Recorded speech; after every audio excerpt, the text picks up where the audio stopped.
Chapter 3 सर्पशक्ति। आकर्ष के दिमाग के अंदर गुस्से से भरी एक आवाज सुनाई दी। आकर्ष को उस आवाज के कारण इतना तेज दर्द हुआ कि वो बेहोश होने लगा। वो तेज दर्द मानो उसकी आत्मा तक को चोट पहुंचा रहा था, जिससे आकर्ष का शरीर कांपने लगा। नहीं, अस्म, तुम इस दुनिया से नहीं हो। इतना करीब, बस थोड़ा सा और। मैं इसे स्वीकार नहीं कर सकता, कभी भी नहीं। वो कर्कश आवाज अचानक से कमजोर हो गई, जैसे कि उसे किसी से डर लग रहा हो। थोड़ी देर के बाद वो आवाज पूरी तरह से गायब हो गई। ये क्या हुआ?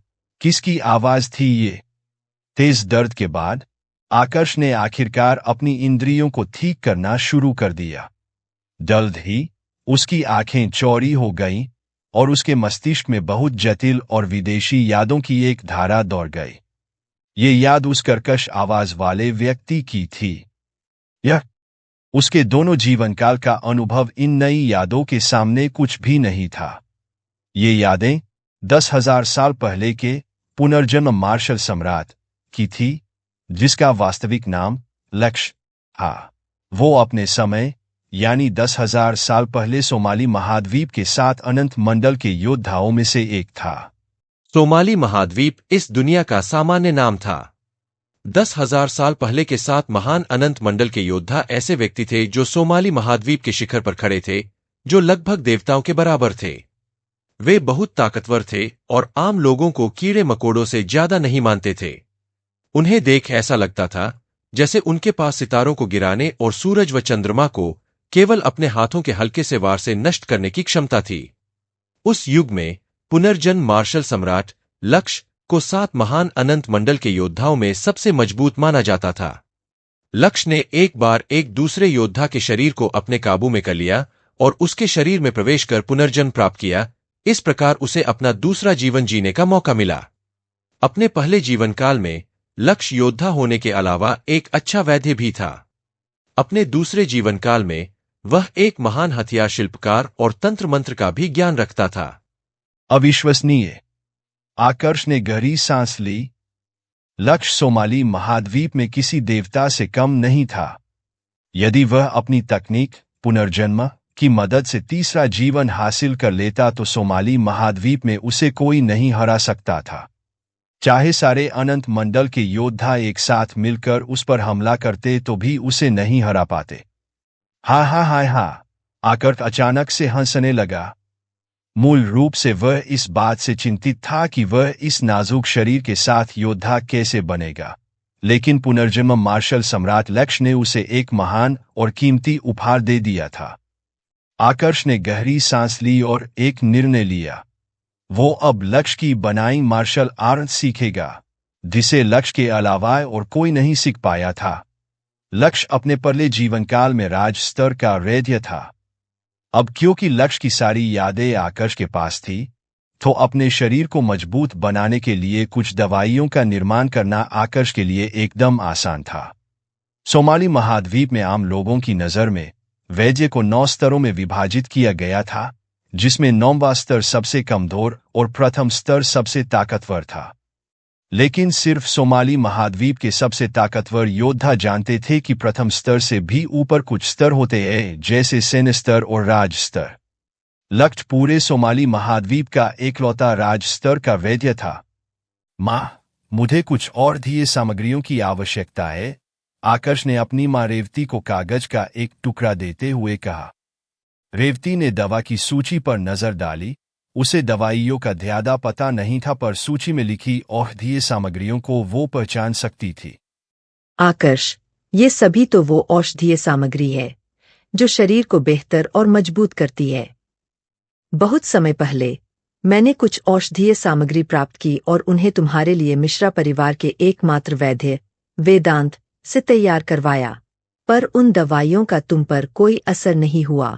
मिश्रा परिवार के एकमात्र वैद्य वेदांत 9वें स्तर के वैद्य थे, इस कारण परिवार में उनका दर्जा काफी ऊंचा था। माँ, मैं एक बार कोशिश करना चाहता हूँ, आकर्ष ने बिना हिचकिचाहट के जवाब दिया। ठीक है, मैं आपके लिए ये सारी औषधियां खरीद लाऊंगी, रेवती ने प्यार से भरी आवाज में कहा। रेवती के लिए आकर्ष की खुशी सबसे जरूरी थी। उसे इस बात से कोई फर्क नहीं पड़ रहा था कि आकर्ष को दवाइयां बनाना आता है या नहीं। चाहे आकर्ष सभी औषधियों को बर्बाद भी कर दे, कम से कम उसका बेटा किसी चीज में तो रुचि ले रहा है। रेवती के लिए इतना ही काफी था। वैसे भी रेवती के लिए पैसे केवल सांसारिक संपत्ति थे। आधे घंटे बाद रेवती आकर्ष की बताई औषधीय सामग्रियां ले आई। आकर्ष, क्या तुम्हें दवाइयां तैयार करने में मदद चाहिए? अगर तुम चाहो तो मैं वेदांत से तुम्हारी मदद करने को कह सकती हूँ। माँ, इसकी कोई आवश्यकता नहीं है। आप बस मुझे आपकी लाई औषधियां दे दीजिए। औषधीय सामग्री प्राप्त करने के बाद आकर्ष अपने कमरे में चला गया। कहीं आकर्ष उन औषधीय सामग्रियों से दवाइयां बनाने के बारे में तो नहीं सोच रहा, पर कोई बात नहीं, जब तक वह खुश है। वैसे भी वो औषधीय सामग्री जहरीली नहीं है। चिंतित रेवती ने खुद को ही आश्वासन दिया। रेवती ने आकर्ष को कुल 7 प्रकार की सामान्य औषधियां दी थी, जिससे वो सप्त शारीरिक दिव्य जल का निर्माण कर सकता था। इस दिव्य जल को बनाने की विधि सोमाली महाद्वीप से बहुत समय पहले ही विलुप्त हो चुकी थी। ये दिव्य जल किसी के भी सामान्य शरीर को काफी मजबूत बना सकता था, और इसका सबसे ज्यादा फायदा शारीरिक मंडल के योद्धाओं को मिलता था। इस जल की निर्माण विधि लक्ष्य को अपने दूसरे जन्म के दौरान एक खंडहर में मिली थी। लक्ष्य ने इस दिव्य जल को मूल रूप से अपने तीसरे जीवन काल के दौरान उपयोग करने की योजना बनाई थी, लेकिन इसका लाभ अब आकर्ष को मिल रहा था। इस दिव्य जल का निर्माण दवाइयों व गोलियों के निर्माण से अलग था। दवाइयों व गोलियों को बनाने के लिए सबसे पहले वैद्य को आग पर काबू करना सीखना पड़ता था, और ये आग कोई सामान्य आग नहीं होती थी, बल्कि वैद्य की आंतरिक ऊर्जा द्वारा बनती थी, जिसे सिर्फ 9वें स्तर व उससे ऊपर के स्तर के वैद्य ही बना सकते थे। वहीं इस दिव्य जल को बनाने के लिए केवल निर्माण विधि की आवश्यकता होती थी। आवश्यक औषधीय सामग्रियों के ज्ञान और उस क्रम के साथ जिसमें औषधीय सामग्री तैयार की जानी थी, कोई भी इस दिव्य जल को बना सकता था। आकर्ष को 1 घंटे का समय लगा, जिसके बाद वो ये दिव्य जल बनाने में सफल रहा। सफल होने के बाद उसने दिव्य जल को अपने नहाने के पानी में मिलाया और उस पानी में बैठ गया। उसने अपनी आंखें बंद की और पुनर्जन्म की कला का अभ्यास करने लगा। लक्ष्य की बनाई ये युद्ध कला 9 स्तरों में विभाजित थी। जब कोई योद्धा इस युद्ध कला के शिखर पर पहुंच जाता तो उसे 9 ड्रैगन्स की ताकत प्राप्त होती। वो योद्धा अनंत मंडल में भी बाकी सभी की तुलना में ज्यादा ताकतवर हो जाता। आकर्ष का शरीर उस दिव्य जल में सुन्न होने लगा। वह जानता था कि दिव्य जल उसके शरीर में समाहित हो रहा है, और इस कारण उसे थोड़ा संयम रखना होगा। इस समय आकर्ष पुनर्जन्म के पहले स्तर सर्प शक्ति का अभ्यास कर रहा था। धीरे धीरे दिव्य जल मिलाया पानी आकर्ष के रोम छिद्रों से होकर उसके शरीर में समाने लगा, जिसका मतलब था कि आकर्ष सही रास्ते पर था। एक योद्धा बनने के लिए सामान्य व्यक्ति को सबसे पहले अपने रक्त, ऊर्जा और शरीर को मजबूत बनाना पड़ता था। दिव्य जल और अपने कठोर अभ्यास की मदद से आकर्ष 3 दिन बाद शारीरिक मंडल के पहले स्तर में प्रवेश करने में आखिरकार कामयाब हो गया। आकर्ष अब अपने स्नान घर से बाहर निकला और एक दर्पण के सामने खड़ा हो गया। उसका शरीर पहले की तरह कमजोर नहीं था। वो अब काफी मजबूत बन चुका था। न सिर्फ मजबूत पर काफी लचीला भी, और इसका कारण था सर्प शक्ति, जिसका अभ्यास वो 3 दिनों से कर रहा था। चैप्टर 4 पतन पंच। 3 दिन बाद रेवती ने जब आकर्ष को देखा तो वो अपने आप को हैरान होने से रोक नहीं पाई। आकर्ष, तुम। कुछ क्षण के बाद उसने अपने कांपते हुए नाजुक हाथों को आकर्ष की ओर बढ़ाया और हल्के से आकर्ष की बाहों को स्पर्श किया। रेवती चक्रमध्य मंडल की योद्धा थी और इस कारण वो एक झलक में ही समझ गई थी कि आकर्ष शारीरिक मंडल में प्रवेश कर चुका है। शारीरिक मंडल का पहला स्तर। उसका बेटा आखिरकार योद्धा बन गया था। रेवती पिछले कई सालों से आकर्ष को देख रही थी जो योद्धा नहीं बन पा रहा था, और ये बात उसे अंदर ही अंदर खाए जा रही थी। माँ, आप रो क्यों रही हो? आकर्ष ने रेवती के चेहरे से आंसू पोंछने के लिए अपने हाथों को आगे बढ़ाया। मैं ठीक हूँ आकर्ष। आज मैं बहुत खुश हूँ, बहुत ज्यादा खुश। रेवती ने अपने चेहरे से आंसू पोंछे और मुस्कुराई। उसके कई सालों की चिंता अब गायब हो चुकी थी। जल्दी ही रेवती ने महसूस किया कि उसके बेटे में ये सारे बदलाव पिछले 3 दिनों में आए हैं। सिर्फ 3 दिन? पर कैसे? रेवती अभी भी ये समझ नहीं पा रही थी। वो हैरान थी। अचानक उसे याद आया कि आकर्ष ने 3 दिन पहले उसे औषधीय सामग्री खरीदने के लिए कहा था। आकर्ष, तुम्हारे शरीर में परिवर्तन, क्या यह औषधीय सामग्रियों के कारण आए हैं जो तुमने मुझे खरीदने के लिए कहा था? रेवती ने संदेह को दूर करने के लिए पूछा। हाँ माँ, आकाश ने बिना विक्र किए तुरंत जवाब दिया। तुमने खुद इस दवा को बनाया? रेवती ने उत्सुकता से पूछा। आकर्ष ने एक बार फिर अपना सिर सहमति में हिलाया। रेवती ने एक गहरी सांस ली और उत्सुक होकर पूछा, आकर्ष, तुमने कौन सी दवा बनाई है और इसे बनाना कब सीखा? आकर्ष इस बार चुप रहा। वो किसी को भी लक्ष्य और उसकी यादों के बारे में नहीं बता सकता था क्योंकि ये सारे राज उसकी जिंदगी से जुड़े थे, जिन्हें समझाना बेहद मुश्किल था। माँ, उस दिन जब रवि ने मुझे घायल किया और मैं बेहोश था तब मुझे एक बहुत ही अजीब सपना आया। अपने सपने में मैं एक बूढ़े व्यक्ति से मिला जिसने मुझे ये दवा बनाना सिखाई। आकर्ष ने एक बहाना बनाया ताकि उसका राज किसी को भी पता न चले। इसके बाद उसने रेवती को सप्त शारीरिक दिव्य जल और उसके उपयोग के बारे में बताया। एक ऐसी दवाई जो शारीरिक मंडल के योद्धा को चक्रमध्य मंडल तक जल्दी से पहुंचाने में मदद करती हो। रेवती हैरान रह गई। उसने शारीरिक मंडल के योद्धा को ताकतवर बनाने वाली किसी भी दवाई के बारे में कभी नहीं सुना था। उसके अलावा इस दवाई को केवल सामान्य औषधियों से बनाया जा सकता था। उसने तुरंत महसूस किया कि यह दवाई कोई साधारण दवाई नहीं थी। जहां तक वह जानती थी, ऐसी औषधीय गोलियां हैं जो शारीरिक मंडल के योद्धा को ताकतवर बनाने में सक्षम है, पर उन्हें कोई 9वें स्तर से ऊपर का वैद्य ही बना सकता था, और उनके निर्माण के लिए जो औषधियां चाहिए वो भी काफी महंगी थी, जिसे सामान्य व्यक्ति के लिए खरीदना बहुत मुश्किल था। इसके अलावा उन गोलियों का प्रभाव भी इस दिव्य जल से कमजोर था। आकर्ष, कैसी भी परिस्थिति हो, इस दिव्य जल के बारे में किसी को मत बताना। रेवती इस दिव्य जल की कीमत पहचानती थी, इसलिए उसने आकर्ष को सतर्क करते हुए कहा। माँ, मुझे पता है कि ये दिव्य जल कितना कीमती है। मैं सिर्फ आपको इसके बारे में बता रहा हूँ, आकर्ष ने मुस्कुराते हुए कहा। वो अपनी पिछली जिंदगी में अनाथ था, इसलिए रेवती का उसके लिए चिंता करना उसे अच्छा लग रहा था। उसे पहली बार माँ का प्यार मिल रहा था।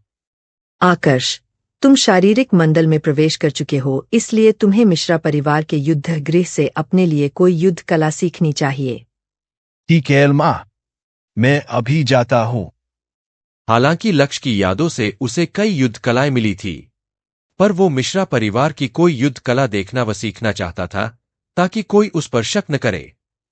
युद्ध गृह मिश्रा परिवार के लिए बहुत महत्वपूर्ण स्थान था क्योंकि वहां पर सारी जरूरी युद्ध कलाएं संग्रहित थी और इस कारण हर समय परिवार का कोई बुजुर्ग व्यक्ति उसकी सुरक्षा करता था। 5वें एल्डर। आकर्ष ने दरवाजे पर एल्डर को प्रणाम किया। आकर्ष को युद्ध गृह में आया देख 5वें एल्डर सोमदत्त को थोड़ा झटका लगा। जब उन्होंने आकर्ष के शरीर में आए बदलाव पर ध्यान दिया तो वह खुद को हैरान होने से रोक नहीं सके। तुम शारीरिक मंडल के पहले स्तर में पहुंच चुके हो। आकर्ष हल्का सा मुस्कुराया और सहमति में सिर हिलाया। चलो, अच्छा हुआ, कम से कम अब तुम्हारी माँ को तुम्हारी ज्यादा चिंता नहीं करनी पड़ेगी। ठीक है, अब तुम युद्ध गृह में जा सकते हो और अपनी पसंद की एक युद्ध कला का चयन कर सकते हो, सोमदत्त ने हल्का मुस्कुराते हुए कहा। रेवती और सोमदत्त हमेशा से अच्छे दोस्त थे, इसलिए आकर्ष पर सोमदत्त विशेष ध्यान देते थे। आकर्ष ने ज्यादा देर न करते हुए युद्धगृह में प्रवेश किया।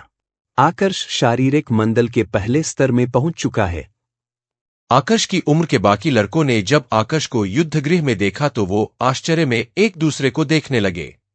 आकर्ष ने शारीरिक मंडल पहले स्तर में प्रवेश करके उन्हें जो झटका दिया था वो कुछ ऐसा था जैसे सुअर का पेड़ पर चढ़ना या गाय का हवा में उड़ना। आकर्ष ने बाकी सबको नजरअंदाज किया और वहां मौजूद युद्ध कलाओं को पढ़ने लगा। कुछ युद्ध कलाओं को पढ़ने के बाद उसने महसूस किया कि मिश्रा परिवार की सारी युद्ध कलाएं साधारण थी। ये सारी युद्ध कला पीले वर्ग के निम्न और मध्यम स्तर की थी, जो आकर्ष के लिए बहुत कमजोर थी। उसने अपने पिछले जन्म में जो मुक्केबाजी सीखी थी वो भी इन युद्ध कलाओं की तुलना में ज्यादा बेहतर थी। आकर्ष ने मुक्केबाजी में ग्रैंड मास्टर का पद हासिल किया था। यही सब सोचते हुए आकर्ष युद्ध गृह से बाहर आ गया।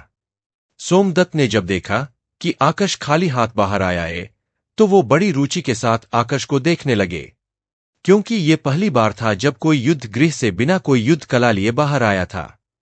क्या हुआ? क्या तुम्हें ऐसी कोई युद्ध कला नहीं मिली जो तुम्हारे लायक हो? आकर्ष ने सहमति में सिर हिलाया। हा हा हा हा हा। अचानक एक हंसी की आवाज आकर्ष को सुनाई दी। आकर्ष, तुम अपने आप को क्या समझते हो? हमारे मिश्रा परिवार के युद्ध गृह में से कोई भी युद्ध कला तुम्हारे लायक नहीं है। मैं ये जानने के लिए बहुत उत्सुक हूं कि तुम शारीरिक मंडल के पहले स्तर में प्रवेश करने में कामयाब कैसे रहे। तुम्हारी माँ ने तुम्हें ऐसी कौन सी युद्ध कला सिखाई है जिसके बल पर तुम इतना उछल रहे हो? पर क्योंकि अब तुम शारीरिक मंडल में प्रवेश कर चुके हो तो मुझे कुछ दांवपेच क्यों नहीं सिखाते?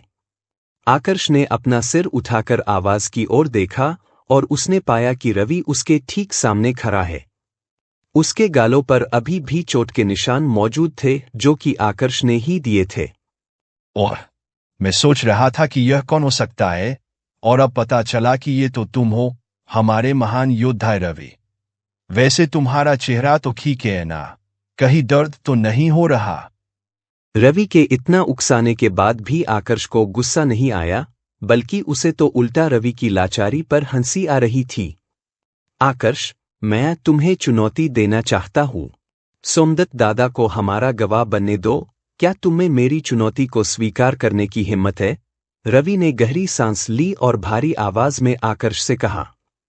3 दिन पहले की घटना रवि के लिए ऐसी याद थी जिसे वह चाहकर भी भूल नहीं पा रहा था। पूरे परिवार के सामने आकर्ष ने उसे जूतों से मारा था और रवि कैसे भी करके उस बात का बदला लेना चाहता था।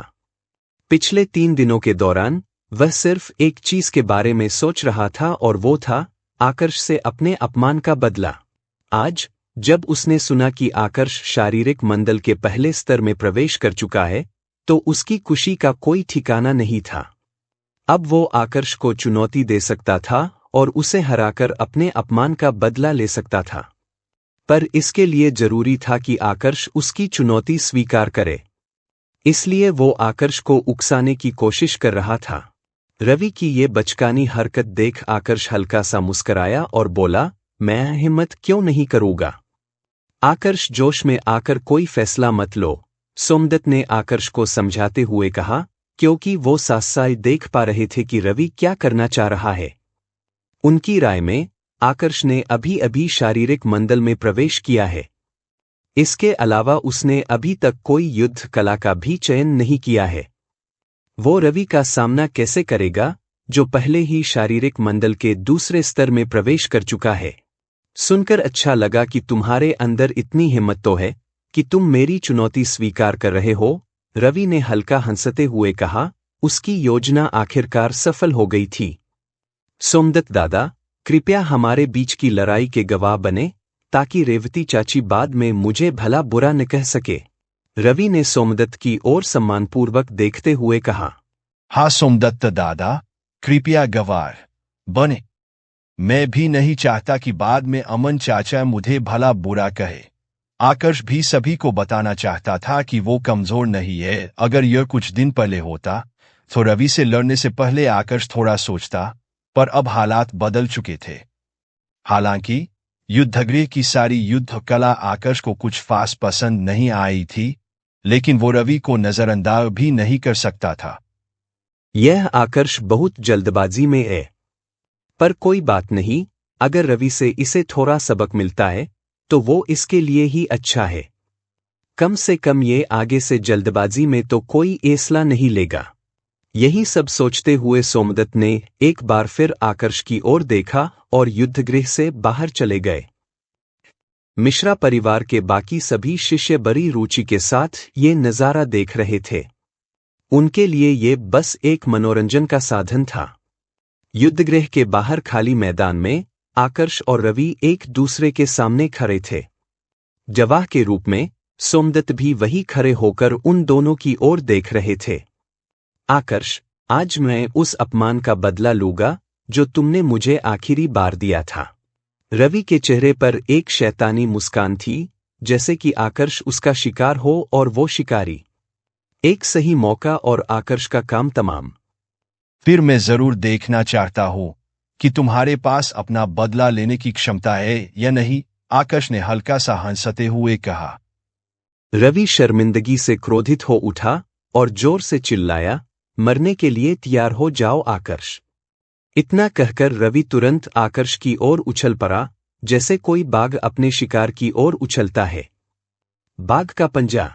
रवि ने अपने हाथ हवा में लहराए, अचानक एक बिजली उत्पन्न हुई और सीधे आकर्ष की ओर जाने लगी। यह पीले वर्ग के मध्यम स्तर की युद्ध कला, बाघ का पंजा।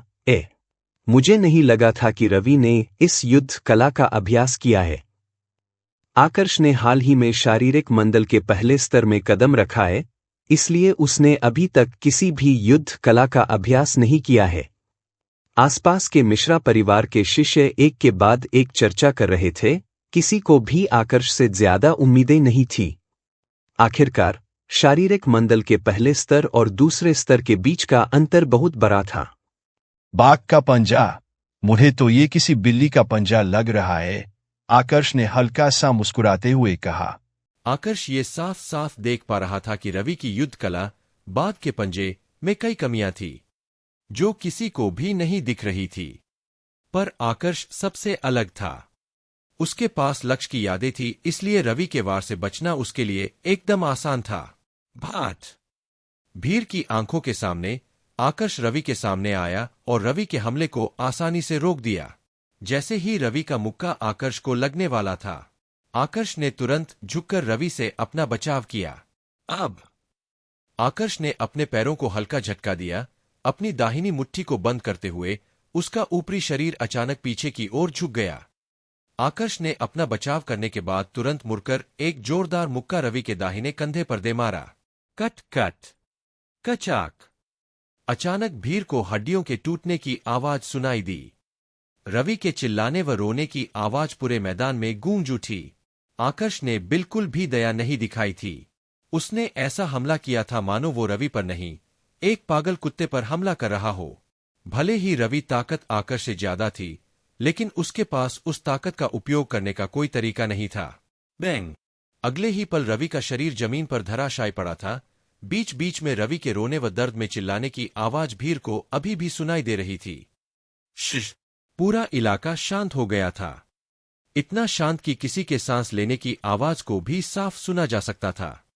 सोमदत्त से लेकर मिश्रा परिवार के सभी सदस्य अपनी आंखों को बार बार साफ करके अखाड़े की ओर देख रहे थे, क्योंकि अखाड़े में कुछ ऐसा हुआ था जिसकी कल्पना तक किसी ने नहीं की थी। वो मुक्का जो आकर्ष ने रवि को मारा था, उसकी छाप अभी भी सभी के दिलों में मौजूद थी। चैप्टर 5 प्रतिभाशाली योद्धा। अखाड़े में कुछ ऐसा हुआ था जिसकी कल्पना तक किसी ने नहीं की थी। वो मुक्का जो आकर्ष ने रवि को मारा था, उसकी छाप अभी भी सभी के दिलों में मौजूद थी। आकर्ष ने अभी कौन सी युद्ध कला का प्रयोग किया? यह कोई युद्ध कला नहीं लगती। मुझे तो ये कोई साधारण पंच लगता है, लेकिन उसने न सिर्फ अपना बचाव किया, बल्कि रवि को अपने साधारण पंच से घायल भी कर दिया। उसने बाघ के पंजे से अपना बचाव कैसे किया, मैं इस बात से ज्यादा हैरान हूं। क्या तुम मेरा मजाक उड़ा रहे हो? इस तरह का पंच भला कोई युद्ध कला कैसे नहीं है? क्या तुमने नहीं देखा आकर्ष के उस पंच ने रवि के कंधे की क्या हालत की है?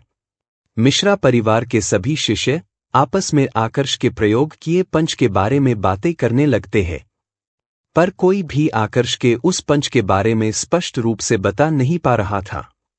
आकर्ष का वो पंच जितना सरल दिख रहा था, उसे समझ पाना उतना ही मुश्किल था। रवि का कंधा टूट चुका है, उसका दाहिना हाथ अपंग हो गया है। सोमदत्त ने रवि की चोटों की जांच की और एक ठंडी आह भरी। उन्होंने आश्चर्य से आकर्ष की ओर देखा। आकर्ष शारीरिक मंडल के पहले स्तर का योद्धा था, पर उसने रवि, जो कि शारीरिक मंडल के दूसरे स्तर का योद्धा था, उसे हमेशा के लिए अपंग बना दिया था। रवि को उपचार के लिए भेजकर सोमदत्त आकर्ष के पास आए, जो अभी भी अपनी जगह पर ही खड़ा था। इस समय सोमदत्त को आकर्ष हमेशा के जैसा सरल और कमजोर नहीं लग रहा था। उसमें हमेशा से कुछ तो अलग था। पर क्या, ये बताना सोमदत्त के लिए काफी मुश्किल था। वह पंच जिसका प्रयोग तुमने अभी किया, उस तकनीक का क्या नाम है? वो पंच किसी युद्ध कला के जैसा नहीं लगता, पर वास्तव में युद्ध कला के समान ताकतवर है। इस तकनीक का अभ्यास तुम कब से कर रहे हो? सोमदत्त ने उत्सुक होकर आकर्ष से पूछा। मिश्रा परिवार के शिष्य उस पंच की गहराई देखने में असमर्थ थे, लेकिन सोमदत्त ने स्पष्ट रूप से देखा था। वो सामान्य पंच वास्तव में बड़ी कुशलता से प्रयोग किया गया था। पंच मारते समय आकर्ष के पूरे शरीर की ताकत उस एक वार में समाहित थी। ऐसा वार पीले वर्ग के उच्च स्तर की युद्ध कला से भी नहीं किया जा सकता था। नहीं, शायद उत्तम स्तर भी इस वार के आगे साधारण लगता। सोमाली महाद्वीप की युद्ध कला को उच्च से निम्न वर्ग तक 4 भागों में विभाजित किया गया था: स्वर्ग, पृथ्वी, काला, उत्तम और पीला। युद्ध कला के प्रत्येक वर्ग को 3 स्तर में विभाजित किया गया था: उच्च, मध्यम और निम्न। मिश्रा परिवार के युद्ध गृह में रखी सारी युद्ध कला पीले वर्ग की निम्न और मध्यम स्तर की युद्ध कला थी। उनके पास केवल एक उच्च स्तर की युद्ध कला थी, जिसका नाम पवन चेसर था। इस युद्ध कला का अभ्यास केवल मिश्रा परिवार के वो योद्धा कर सकते थे जो चक्रमध्य मंडल में प्रवेश कर चुके हो। लेकिन सोमदत्त को पता था कि अगर कोई पवन चेसर में महारत भी हासिल कर लेगा, तो भी आकर्ष के उस पंच के समान ताकत उत्पन्न नहीं कर पाएगा। इसे पतन पंच कहा जाता है, आकर्ष ने कहा। लेकिन उसने अपने अभ्यास के बारे में कुछ भी नहीं बताया। वो कैसे बताता कि उसने 10 सालों तक इस पतन पंच का अभ्यास किया है, वो भी अपने पिछले जीवन में। इस पंच की विशेषता थी कि इसे प्रयोग करते समय सामने वाला इसकी ताकत का अंदाजा आसानी से नहीं लगा पाता था। पतन पंच सिर्फ देखने में सरल लगता था, लेकिन यह वास्तव में आंतरिक अंगों सहित पूरे शरीर को नष्ट करने की क्षमता रखता था। किसी को भी आकर्ष के समान स्तर तक पहुंचने के लिए कम से कम 10 साल तक इसका अभ्यास करना पड़ेगा। सोमदत्त दादा, मैं घर वापस जा रहा हूं। आज की घटना के बारे में आपने भी देखा कि किसने पहले हमला किया था। मुझे आशा है कि आप इसके गवाह बनेंगे। इतना कहकर आकर्ष अपने घर की ओर चल दिया। पतन पंच, यह बच्चा असाधारण है। रेवती, सभी के साथ आकर्ष ने तुमसे भी अपनी वास्तविक ताकत को छुपाया है। वो अभी भी अपनी क्षमताओं को छिपा रहा है और सही समय की प्रतीक्षा कर रहा है। सोमदत्त ने गहरी सांस ली और अपने आप से कहा। उन्होंने आज आकर्ष का वो रूप देखा था जिसे कोई नहीं देख पाया था। आकर्ष अभी कुछ बातें छुपा रहा था। सभी के कुछ राज होते हैं, इसलिए सोमदत्त ने आकर्ष से ज्यादा पूछताछ नहीं की। आसपास के मिश्रा परिवार के शिष्य जो लड़ाई को देख रहे थे, एक के बाद एक मैदान से जाने लगे। वो सभी जान चुके थे कि उस भयानक पंच को पतन पंच कहा जाता है। आखिरकार सब खत्म हो। घर वापस आने के बाद आकर्ष ने राहत की सांस ली। उसके चेहरे पर हल्की सी मुस्कुराहट साफ देखी जा सकती थी।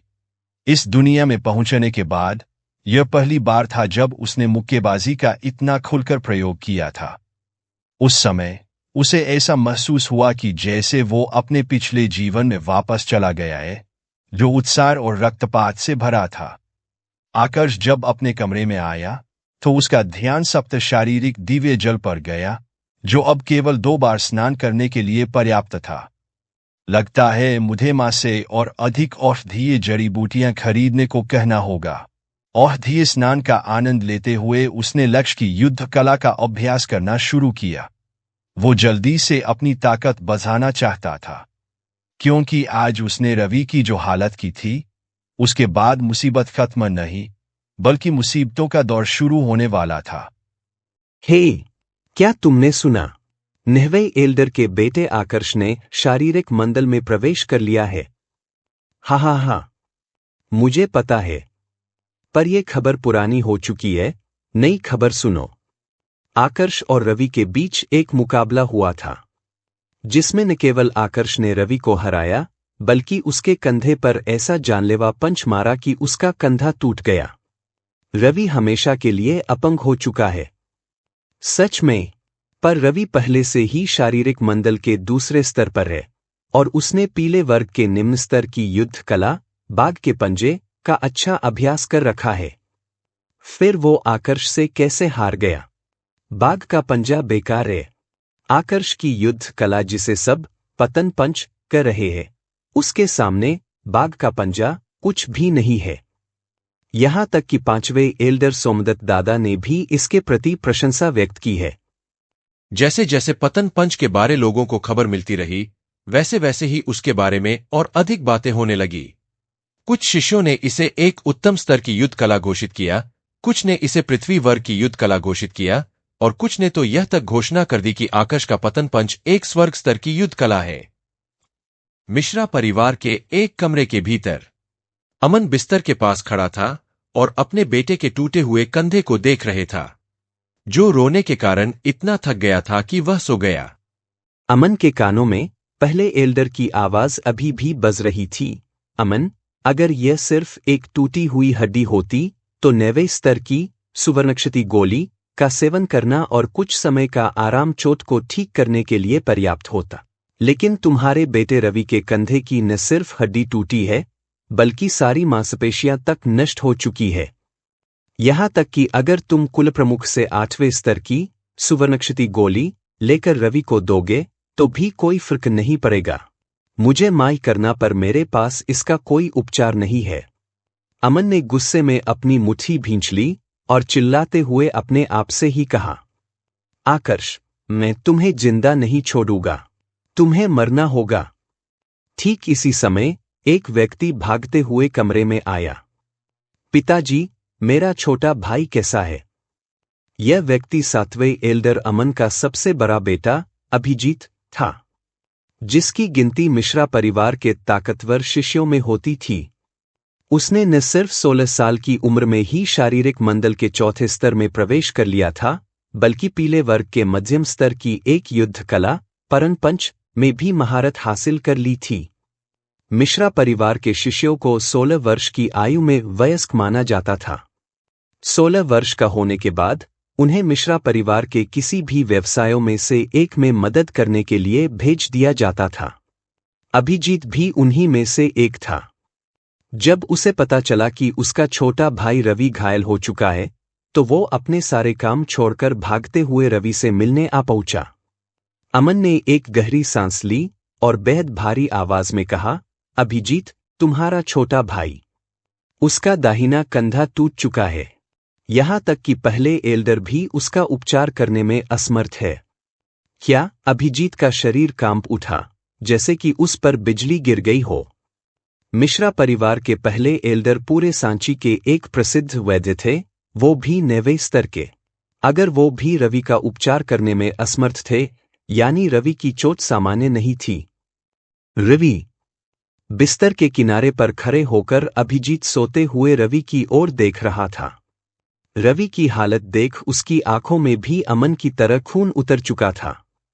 इस छोटे भाई को जन्म देते समय उसकी मां की मृत्यु हो गई थी।